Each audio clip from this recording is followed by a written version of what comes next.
I know what it feels like to build something for someone you love and watch them use it to burn a bridge.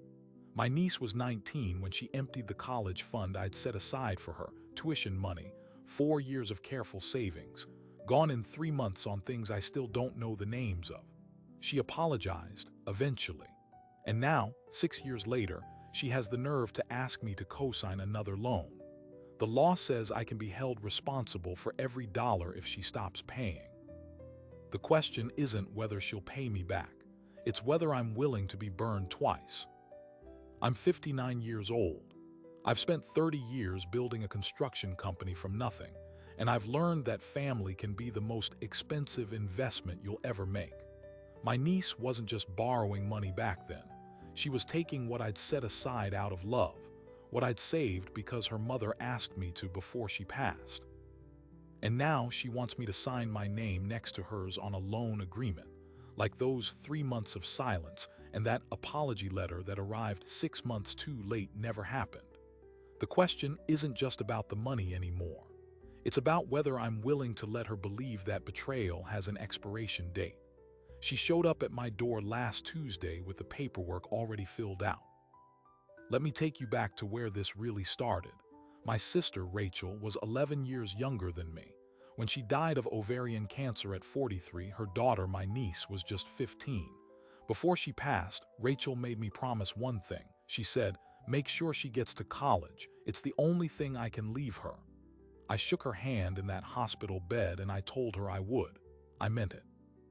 I meant it the way I meant every promise I ever made to her when we were kids growing up in that same house on Maple Street. The house I still live in, by the way. I never left. So I opened a savings account at the First State Bank in town. I put my sister's life insurance money into it, $42,000. And then over the next 4 years, I added to it. Every time I finished a construction job, I took a portion of the profit and put it in that account. Some months it was $300. Some months it was $1,200. By the time my niece turned 18, the account had grown to $67,400 and some change. Enough for tuition at a state school, enough for room and board, enough to give her what Rachel wanted her to have. But here's the thing about promises. They require someone on the other end to keep them. And I didn't know that my niece had already started making her own promises to people who didn't have her best interests in mind. She was a senior in high school when she got her first credit card. I didn't know about it.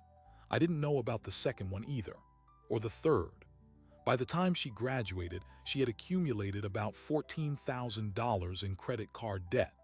She had a boyfriend at the time, a guy named Marcus with a nice car and a job at a car dealership that paid him on commission. He was the one who introduced her to the idea that debt was just a tool, something you can manage, something you can pay off later when you're making real money. He told her that everyone starts in the red. That's what he said. Everyone starts in the red. So when she turned 18 and the tuition account became legally hers, I transferred it to her name like the bank advised. I had intended to control it until she enrolled, but the lawyer I consulted said that since it was in my name as a custodian under the Uniform Transfers to Minors Act, it automatically became hers at the age of majority.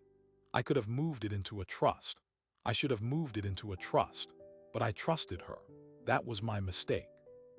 She emptied the account in 11 weeks. The bank statements arrived at my house because I was still the contact on the account until she changed it. I opened the first one and saw a withdrawal of $15,000. I thought it was a mistake. I called the bank. The teller, a girl named Denise who had known me for 20 years, said, "Mr. Callahan, the account is in your niece's name now. She can withdraw any amount she wants." I asked if I could stop it. She said no. By the time the account was down to zero, she had bought a used Mazda, taken a trip to Cancun with Marcus, paid off her credit cards and spent the rest on things I still don't have receipts for. Designer clothes, maybe. Restaurant dinners. I don't know. She never told me. When I finally confronted her, she was living in an apartment on the other side of town. I knocked on her door at 7 in the evening. She opened it and she was wearing a bathrobe and she looked at me the way a teenager looks at someone who has caught them doing something they know is wrong. I didn't yell. I don't yell. I said, "The tuition fund. Where is it?"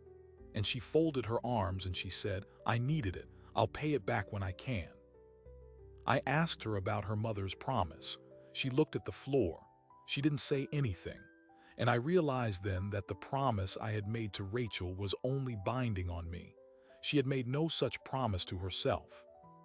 The next month, Marcus was arrested for fraud. He had been running a scheme at the dealership, falsifying loan applications, taking kickbacks. He went to prison for 18 months. My niece lost the car, the apartment, and most of the friends who had been around when the money was flowing. She moved back in with her father, my brother-in-law, who had remarried and lived 3 states away. I didn't hear from her for 6 years. Not a single phone call, not a birthday card, not a thank you for the money I had saved and lost. Nothing. Until last Tuesday.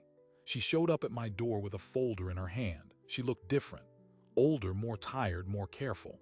She hugged me like she was expecting me to push her away. I didn't. She sat down at my kitchen table and she talked for 45 minutes about her sob story. Her father had kicked her out after a disagreement. She had been living with a friend, but that fell through. She had a job, a part-time gig at a call center, but she needed a car to get there. Her credit was destroyed.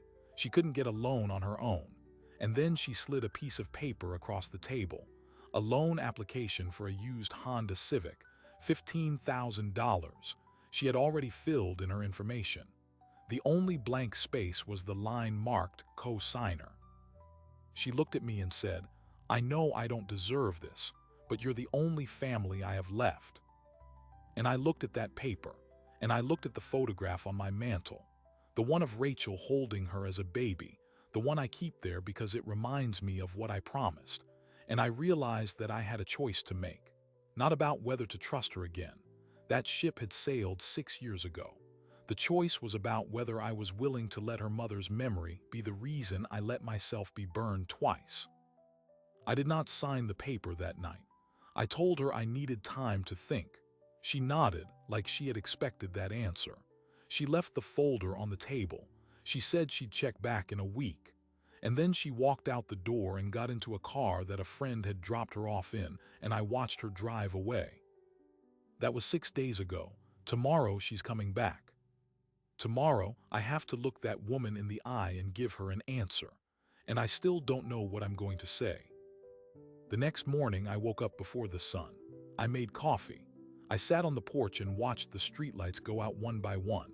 I had not slept more than 3 hours. Every time I closed my eyes, I saw Rachel's face in the hospital bed, the way she squeezed my hand when she said the promise. And then I saw my niece's face at my kitchen table, sliding that loan application across the wood like it was nothing, like she was asking for a cup of sugar. She came at 10 o'clock exactly. I'll give her that. She was punctual. She walked up the driveway in jeans and a cardigan, carrying a purse that looked like it had seen better days. She didn't knock. She opened the screen door and called out, "Uncle Mark," like she had never been gone. I was in the kitchen. I stayed sitting. She came in and sat across from me in the same chair she had used the week before. She didn't ask for coffee. She didn't make small talk. She just folded her hands on the table and looked at me and said, "Have you thought about it?" I told her I had. I told her that I needed to understand something first.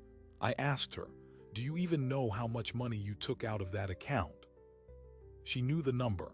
She said it without flinching. $67,400. She said it like it was a fact she had memorized for a test. "And what did you do with it?" She took a breath. She told me a version of the story I already knew. The car, the trip, the credit cards, Marcus. She said she was young. She said she made mistakes. She said she was sorry. The words came out smooth like she had practiced them. Maybe she had. But then she said something I didn't expect. She said, "I know you think I'm just trying to use you again, but I'm not. I've changed. I've been going to counseling. I've been working on my credit. I paid off $5,000 of my debt last year." She reached into her purse and pulled out a piece of paper, a receipt from a debt consolidation company. It showed a payment of $5,200. The date was 6 months ago. I looked at the receipt. I looked at her. "That's good," I said. "That's real good."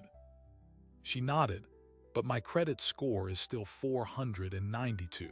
I can't get a loan anywhere, not even a secured card. The only way I can get a car is if someone co-signs, and you're the only person I know who would even consider it. She said those last words carefully, the only person who would even consider it, meaning she had already asked other people, meaning they had said no. I asked her who else she had asked. She hesitated. My dad, she said. He said no. He said I burned that bridge. I knew her father. He was a decent man, remarried with 2 younger kids. He had his reasons. I didn't blame him. Can I ask you something? I said. Why now? Why did you wait 6 years to come back? She looked out the window for a long moment. Then she said, because I hit rock bottom. Last winter I was living in my car for 3 weeks. I had nowhere to go. I called a shelter. I called my dad. I called everyone I could think of. And then I thought about you. She looked back at me. I thought about how you were the only person who ever believed in me, even after I messed up. And I thought maybe you'd still believe in me. I sat there and I let that sink in. And I realized something. She wasn't wrong. I had believed in her. I had believed in her so much that I had given her the whole college fund without a second thought. But that belief wasn't infinite. It had a breaking point. I asked her to tell me more about the car she needed. She said she had found a used Honda Civic at a dealership across town. 10 years old, 80,000 miles, priced at $14,000. She had already negotiated it down to $12,500. The loan she was asking for was $15,000 to cover taxes, fees, and a warranty. She had a job at a call center making $15 an hour, but she needed the car to keep the job because the bus route took 2 hours each way. I told her I needed to think again. She said okay. She stood up, hugged me stiffly, and said she'd come back the next day. After she left, I did something I hadn't done in years. I called my accountant, an old friend named Tommy who had handled my construction company's books since the 90s. I asked him to pull my credit report and check my numbers. I told him I was considering co-signing a $15,000 loan. He asked who the loan was for. I told him. He went quiet for a long time. Then he said, Mark, do you remember what happened with the Kirkland project? Of course I remembered. The Kirkland project was a job I did back in 2017. I had co-signed a performance bond for a subcontractor who had promised me he'd finish the framing on time. He defaulted. The bond company came after me. I lost $40,000 before the legal dust settled. It had taken me 2 years to recover from that. Tommy had warned me then. He said never co-sign anything again. Tommy said a co-signature is a guarantee. You are guaranteeing that every dollar will be paid whether she pays it or not. If she misses a single payment, they come to you. If she dies, they come to your estate. If she declares bankruptcy, they come to you. And the worst part is, you won't even know she missed a payment until the collections agency calls you. He asked me if I had anything in writing. I said no. He asked me if I knew her current financial situation. I said she had told me she was in debt consolidation. He said, ask for her credit report. If she's serious, she'll show it to you. The next day when she came back, I did exactly that. I told her I needed to see her credit report. She looked uncomfortable, but she pulled out her phone and pulled up the Credit Karma app. She handed it to me. I scrolled through it. It was worse than she had described. There were 2 charge-offs from credit card companies totaling $8,000. There was a medical bill in collections for $1,200. And there was a note at the bottom that said public record, judgment. I asked her what that was. She said that's from Marcus. I asked her to explain. He had borrowed money in her name. He had opened a credit card using her social security number without her permission. When he went to prison, the debt remained. She had been fighting it for years. The judgment was for $11,000. She had never told me about this. I put the phone down. You have a judgment against you, I said. That means if I co-sign and you don't pay, they can garnish my wages. They can put a lien on my house. This house, the one I've lived in for 30 years. She started crying. It was the first time I had seen her cry since she was a child. She said she was sorry. She said she had been trying to get the judgment removed, but the lawyer fees were too much. She said she didn't know what else to do. I believed her. That was the worst part. I believed that she was genuinely desperate, but desperation doesn't make someone trustworthy. It just makes them more likely to make bad choices. I told her I needed one more day. She left, crying. I sat alone in my kitchen and stared at the wall. The next morning, I called my lawyer, not the one who had handled the trust issue, a different one, a woman named Susan who specialized in family finance disputes. I told her the whole story from the tuition fund to the loan application. She listened without interrupting. When I finished, she said, "Mark, I'm going to tell you what the law says, and then I'm going to tell you what I think you should do." The law, she said, is clear. A cosigner is fully liable for the debt. Even if the primary borrower stops paying for any reason, the cosigner must pay. Even if the borrower dies, the cosigner must pay. Even if the loan is for a car that gets totaled in an accident, the cosigner still owes the balance. The only way out is if the primary borrower refinances the loan in their own name, which my niece could not do with a 492 credit score. Then Susan said, "What I think you should do is this. If you decide to help her, do it differently. Don't cosign. Buy the car yourself, put it in your name, and let her make payments to you. That way, if she defaults, you still own the asset. You're not on the hook for a loan that someone else controls." I hung up and I thought about that. It made sense. It was cold. It was practical. It was the kind of decision a contractor makes when a subcontractor has burned him before. You structure the deal so you don't get burned twice. But there was a problem. That approach required me to trust her enough to let her drive a car I owned. And if she wrecked it or stopped paying, I would have to repossess it from my own niece. That would be the end of any relationship we had left. I had to decide which risk I was willing to take. The financial risk of co-signing, or the personal cost of treating her like a liability. And then on the 5th day, I found something that changed everything. I was cleaning out my office closet looking for an old tax return. I found a box of my sister's things that had been sitting there since she died. I had never gone through it. I opened it. Inside was a photo album, some jewelry, and a letter. The letter was addressed to me. It was in Rachel's handwriting. The postmark was from 2 weeks before she died. I sat down on the floor and read it. It said, "Dear Mark, if you're reading this, I'm probably gone. I know you promised to take care of Sarah. I know you will, but there's something I never told you. When she was 12, she started stealing money from my purse. Small amounts at first, but it got worse. I put her in therapy, but she never really talked about it. The therapist said it was a cry for attention.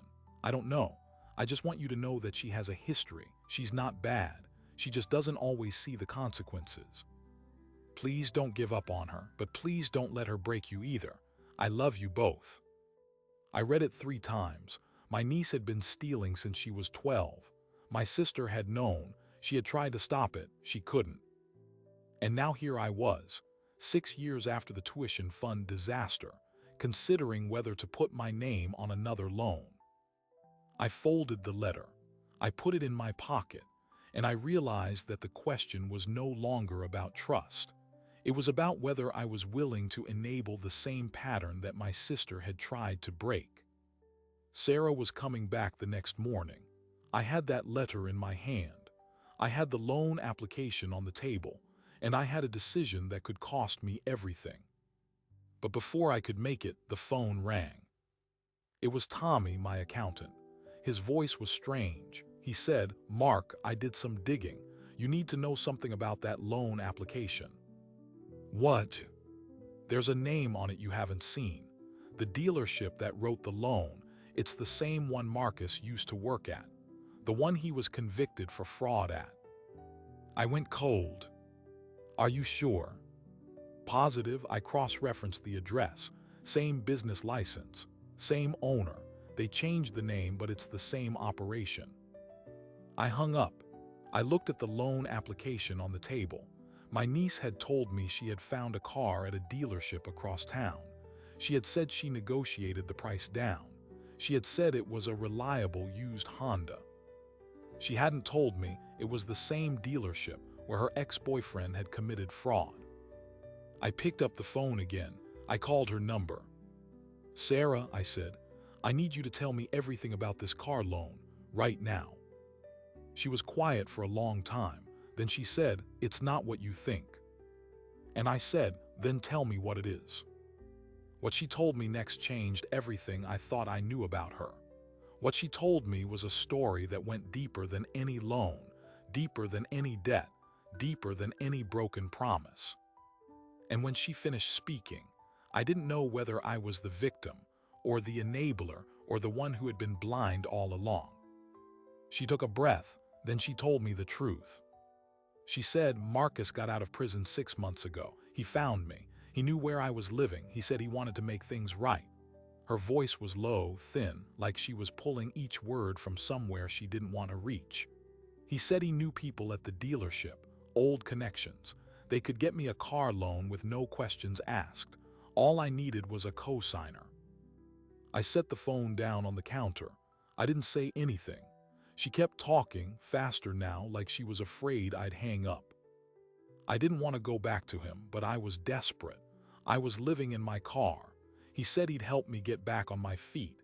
He said the dealership was clean now, different management. He said the loan was legit. "But you knew," I said. "You knew it was the same place where he committed fraud." "Not at first. He told me it was a new place. It wasn't until I went in to sign the paperwork that I recognized the owner. Same guy, Marcus's old boss. I almost walked out, but they had already run my credit. They had already approved me pending a cosigner, and Marcus was there, standing in the back, watching me." She started crying again, but this time it was different. It was the sound of someone who had been trapped for a long time. "He said if I didn't go through with it, he'd tell the police I was involved in his fraud. He said he had proof. Text messages, bank deposits, things he made me do back then. He said I'd go to prison. I believed him." I closed my eyes. "Sarah, were you involved in the fraud?" A long pause. "Then I signed some papers. I didn't know what they were. He told me they were for a car lease. They weren't. They were fake loan applications. I was 17. 17. She was a minor. He used her." "Did you ever tell anyone this?" "Who would I tell? My dad. He already thought I was a screw-up. My mom was gone. You were the only person who believed in me, and I had already stolen from you. I couldn't tell you that I had been part of a crime. I thought you'd hate me more." I sat down. My legs felt weak. "I don't hate you, Sarah. I've never hated you." "You should." I didn't answer that. Maybe she was right. Maybe I should have, but I couldn't. "Marcus knows you're my uncle," she said. "He knows you have money. He told me to ask you. He said if you co-signed, I could make the payments and we'd be clear. But I think," she stopped, "I think he wants the car. I think he's planning to take it or use it for something." "Then why are you telling me this?" "Because I don't want to be his puppet anymore. I've been clean for a year. I've been going to numb meetings. I've been trying to fix my life. But every time I take a step forward, he pulls me back." Her voice broke. "I came to you because I thought you were my only way out, but I was still doing what he wanted. I'm sorry. I'm so sorry." I looked at the clock on the wall. It was 9 in the morning. She was supposed to come at 10. I had 1 hour. "I'm coming to you," I said. "Don't move. I'm driving to your place." She gave me the address, an apartment complex on the south side of town. I grabbed my keys and my jacket. I put Rachel's letter in my pocket. I didn't know why. I just felt like I needed it. The drive took 20 minutes. The neighborhood was rough. Broken sidewalks, barred windows, a group of men hanging around a convenience store. I found her building and knocked. She opened the door. She looked worse than she had the day before. Dark circles, messy hair. She was wearing the same clothes. I walked in. The apartment was small, almost empty. A mattress on the floor, a folding chair, a stack of books, and on the counter a burner phone. "Marcus gave me that," she said. "He calls every day to check on the loan." I picked up the phone. It had one contact saved. Is he coming here today? I don't know. He said he'd stop by later to see if I had the signed papers. I looked at her. Do you still want a car? I need a car, but not like this, not through him. I thought about what my lawyer had said. Buy the car myself, put it in my name. That would cut Marcus out, but it would also make me responsible, and it would tie Sarah to me in a way that might be hard to undo. Here's what we're going to do, I said. We're going to the dealership, you and me. We're going to walk in and I'm going to tell them the cosigner deal is off. Then we're going to find another car somewhere else and I'll buy it. You make payments to me. Nothing goes through Marcus. She looked at me like I had just offered her a lifeline. You do that after everything. I'm not doing it for you. I'm doing it for your mother. I handed her the letter. She read it standing in the middle of the room. When she finished, she was crying so hard she couldn't speak. She knew, I said. She knew you had problems, she still loved you, and she asked me not to give up on you, but she also told me not to let you break me. So here's the deal, Sarah. One chance. One car. You miss a payment, I take it back. You let Marcus back into your life, I take it back. You lie to me again, I'm done for good. She nodded, I understand. Good, let's go. We drove to the dealership. It was a low-slung building with a lot full of used cars. I saw the Honda she had picked out, a silver Civic parked near the entrance. We walked into the office. A man in a cheap suit came out to greet us. He had a smile that didn't fit his face. Mr. Callahan, I'm Dave. We spoke on the phone. We're not signing anything, I said. The smile didn't waver. I understand, but I should tell you there's a penalty clause in the pre-approval. If you walk away now, there's a fee. What fee? $500 for processing and credit checks. I looked at Sarah, she shook her head. He didn't mention that. Show me the paperwork. Dave pulled out a folder. I read the fine print. There it was, buried in paragraph 12. A commitment fee if the loan was not executed within 7 days of pre-approval. How convenient, I said. It's standard practice. It's predatory. Dave shrugged, it's business. I pulled out my checkbook. I wrote a check for $500. I handed it to him. I want a receipt, and I want the pre-approval canceled in writing. He took the check. He didn't look happy, but he printed a receipt and a cancellation notice. I folded them and put them in my pocket. As we walked out, I saw a car pull into the lot, a black sedan. A man got out. He was tall, thin, with a shaved head and tattoos on his neck. He recognized Sarah. She froze. Marcus, she whispered. He walked toward us. He was smiling. Sarah, you didn't tell me you were coming today. Then he looked at me. You must be the uncle. I am. He stuck out his hand. I didn't take it. He let it drop. I hear you're having second thoughts about the loan.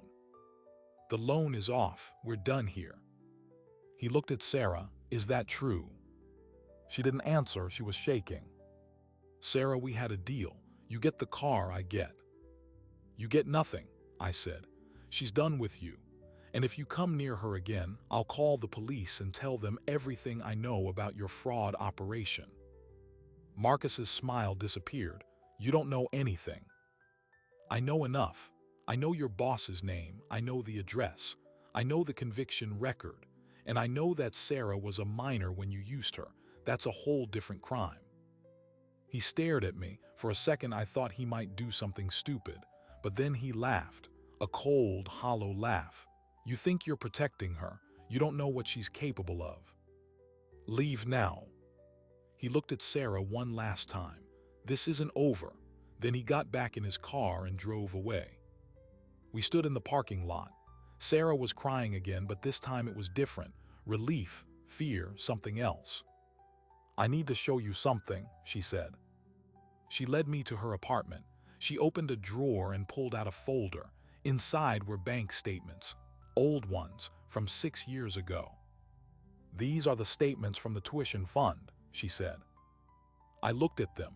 I had seen them before, but something was different now. There were transactions I didn't recognize, transfers I had never known about. Who made these transfers? She pointed to a name, Marcus. He had access to my accounts. He made me give him the passwords. After I emptied the account, he transferred money out, about $20,000. I never saw it. I stared at the paper. Marcus had been controlling her even then. She wasn't just a reckless teenager. She was a victim. Why didn't you tell me? Because I was ashamed, and because I thought you'd blame me. I didn't know you'd find out anyway. I sat down on the floor. The whole story had shifted. The tuition fund wasn't just spent on bad choices. It was stolen by a predator, and my niece had been too scared and too manipulated to stop him. I looked at Rachel's letter. She had known something was wrong. She had tried to warn me, but she hadn't known the full extent. None of us had. Sarah, I said, we're going to the police today with everything. She looked terrified. They'll arrest me. I signed those papers. You were a minor. You were coerced. It's different. She took my hand. I'm scared. Me too, I said. But if we don't do this, he'll keep controlling you. She nodded. We drove to the police station. I had the bank statements, the burner phone, the letter from Rachel. I had a story that had taken 6 years to understand. And as we walked through the doors, I realized that my decision had been made. Not to co-sign a loan, not to buy a car, but to stand with my niece against the man who had destroyed her life. The question wasn't whether she deserved my trust. It was whether I deserved hers. And I figured, after all these years, it was time to earn it. The police station smelled like coffee and stale air. A desk sergeant looked up when we walked in. I asked to speak with someone about a fraud case. He pointed to a bench and told us to wait. Sarah sat beside me, her hands clasped in her lap. She was trembling. I put my hand on her back. Just tell them what you told me, the truth. A detective came out, a woman in her 40s named Det. Rays. She led us to a small interview room. I laid out everything: the tuition fund, Marcus, the dealership, the burner phone, the bank statements from 6 years ago showing the transfers Marcus had made, Sarah's juvenile status at the time of the fake loan applications. Rays listened without interrupting. When I finished, she looked at Sarah. Is everything your uncle said true? Sarah nodded. She couldn't speak. How did Marcus control you? He threatened me. He said he'd hurt my family, my uncle, my dad. Her voice cracked. He said he'd kill me if I told anyone. Rays wrote something down. Do you have proof of those threats? Sarah pulled out the burner phone. He calls me from this. I saved some voicemails. Rays took the phone. She scrolled through the voicemail list. We'll need to analyze these. If they contain threats, that's witness intimidation, possibly extortion. She looked at me. You said you wrote a check to the dealership for $500. Yes, a cancellation fee. That's suspicious. Dealerships don't charge cancellation fees on pre-approvals. It's not standard practice. She made another note. I'm going to open an investigation. We'll need statements from both of you, and I want to talk to the dealership owner. Sarah asked, will I be charged for the fraud from 6 years ago? Rays leaned back. You were a minor. You were coerced. In this state, victims of coercion are not typically prosecuted, especially when they come forward voluntarily. But I can't make promises. It will depend on the evidence. Sarah's face went pale. I squeezed her hand. One thing at a time, I said. We spent the next 3 hours giving statements. Sarah told them everything. The fake loan applications, the credit cards Marcus opened in her name, how he had found her after prison, how he had forced her to come to me for the cosign, how he planned to take the car and use it for drug trafficking. I watched her as she spoke. She was no longer the girl who had emptied the tuition fund. She was a woman who had been crushed by someone else's cruelty, and she was finally fighting back. When we left, it was dark. Rain was falling. We stood under the awning.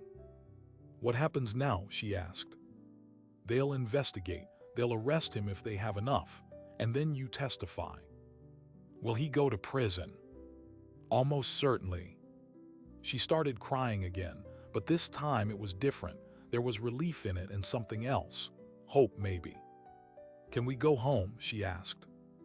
I didn't correct her. She had called my house home. I just nodded. We drove back in silence. When we pulled into my driveway, she said, I don't deserve this. Maybe not, but you're getting it anyway. We went inside. I made coffee. She sat at the kitchen table and stared at the loan application that was still there. She picked it up. I'm never going to ask you for money again, she said. I promise. I know. I'll pay you back for the $500, every cent, even if it takes years. I know. She looked at me. Do you believe me? I thought about the letter in my pocket. I took it out and unfolded it. I read the last paragraph again. Don't give up on her, but don't let her break you either. I folded it and put it away. I believe you're trying, I said. That's enough for now. The investigation took 8 weeks. During that time, Sarah stayed with me. She got a new job at a diner within walking distance. She went to NUM meetings 3 times a week. She called her father and told him everything. He didn't forgive her immediately, but he said he would try. Rays called me every few days with updates. They had raided the dealership. They had found evidence of a larger fraud ring. Marcus was arrested at his apartment. He had a gun and a small amount of meth. He was charged with fraud, witness intimidation, possession with intent to distribute, and violation of parole. The judge denied bail. He was looking at 15 to 20 years. But the biggest surprise came 6 weeks in. Rays called me and said, Mr. Callahan, we found something else. Marcus had a notebook. In it, there was a list of names, about 15 of them, all young women who had been involved in his schemes. Sarah was not the only one. I asked if those women were safe. Some are, some we're still trying to locate, but this case just got a lot bigger. I hung up and looked at Sarah. He had others. She didn't look surprised. I figured I wasn't special. Doesn't matter, you're the one who put him away. She smiled, a real smile, the first I had seen in years. 2 months later, I bought her a car, not the Honda from the dealership, a small used Toyota from a private seller. I paid cash. I put the title in my name. She made her first payment on time, her second, her third. I cashed the checks and deposited them into a savings account. Not my account, a new one for her.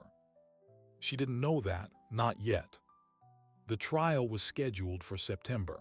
Sarah was the lead witness. I sat in the front row of the courtroom. She testified for 3 hours. She was calm. She was precise. She did not look at Marcus once. When she stepped down, she walked past me. She touched my shoulder. I told the truth, she whispered, every word. The jury deliberated for 4 hours. They found him guilty on all counts. The judge sentenced him to 18 years. Afterward, we stood on the courthouse steps. The sun was out. Sarah was wearing the same cardigan she had worn the day she first came to my door, but she was a different person. What now? She asked. I reached into my pocket. I pulled out a bank statement, the savings account I had opened. It had grown to nearly $8,000. 16 months of payments she had made to me, every one on time. What's this? The money you gave me for the car. I saved it. It's yours. She stared at it. You saved my car payments. I didn't need the money, but you needed to learn you could do it. She hugged me, hard, longer than any hug we had ever shared. I don't know how to thank you, she said. Don't thank me, just keep going. She stepped back. I'm going to apply to community college. They have a paralegal program. I want to help people like me. I nodded. Your mother would be proud. She looked at the sky. I hope so. That evening, I sat on my porch. Sarah was inside studying for her GED. I pulled out Rachel's letter for the 100th time. I read the last line again. Please don't give up on her, but please don't let her break you either. I had not given up. I had not been broken, and I had kept my promise. I folded the letter and put it back in my pocket. Inside, the light was on. Sarah was at the kitchen table, a book open in front of her. I watched her for a moment. She had asked me to co-sign a loan. I had said no, but I had signed something else instead, a covenant, a promise to stand with her, not behind her, to hold her accountable, not enable her destruction. And that, I realized, was what family was supposed to be. Not a blank check, but a steady hand, and a door that stays open, even when the person walking through it has a long way to go. I sat there on the porch for a long time after she went inside. The streetlights flickered on one by one, just like they had that first morning when I sat here not knowing what to do. I thought about all the people who have been where I was.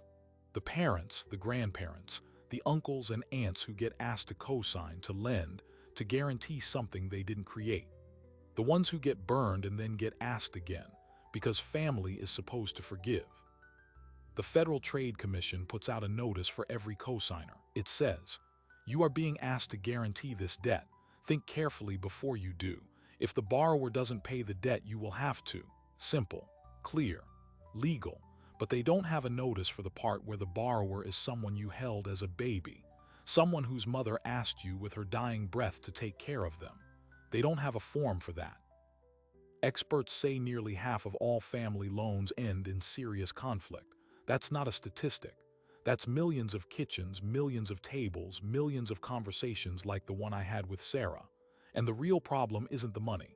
It's that money becomes a stand-in for everything else. Love, trust, respect, fairness. When someone asks you to co-sign, they're not just asking for your signature. They're asking you to believe in them. And the hardest thing in the world is to believe in someone who has already broken your trust. But here's what I learned. Trust isn't a light switch, it's a muscle. You don't turn it back on all at once. You exercise it. You start small. You let them prove themselves in ways that won't destroy you if they fail. You buy the car in your own name. You save the payments and give them back later. You set boundaries that protect both of you. Because the opposite of trust isn't suspicion, it's enabling. And enabling is what happens when you skip the boundaries because you're afraid of the conversation. Sarah is in her second semester of community college now. She's on the dean's list. She still lives with me, but she's saving for her own place. The savings account I started with her car payments has grown into a down payment fund. She doesn't know yet. She'll find out when she's ready. Marcus is serving his sentence in a federal facility. He'll be eligible for parole in 12 years. Sarah doesn't think about him anymore. She's too busy building something new. Last week, she came home with a flyer for a legal aid clinic. She wants to volunteer. She wants to help other women who were trapped the way she was. She showed it to me at the kitchen table and she said, "This is what I want to do with my life." I looked at her. I saw Rachel in the shape of her jaw, the set of her shoulders. I saw the girl who had emptied a college fund. I saw the woman who had testified against her abuser. I saw someone who had walked through fire and come out the other side not untouched but unbroken. "Then do it," I said. And that's the thing about promises. They don't always look the way you expect. The promise I made to Rachel wasn't about a college fund. It was about a person. And that person is still here, still trying, still becoming. If you're sitting at a table with a loan application in front of you, wondering whether to sign, I'm not going to tell you what to do. Every situation is different. Every relationship is different, but I will tell you this.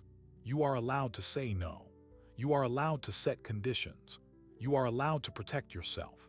And you are also allowed to say yes if you can do it without losing yourself. Because the people we love don't need our money. They need our steadiness. They need us to be the one who stays, who holds the line, who believes enough to help them believe in themselves. That's the real cosign, not on a loan, on a life.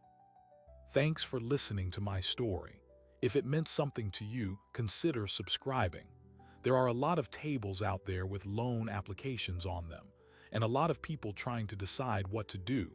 Maybe this helps someone find their answer. That's all I can hope for.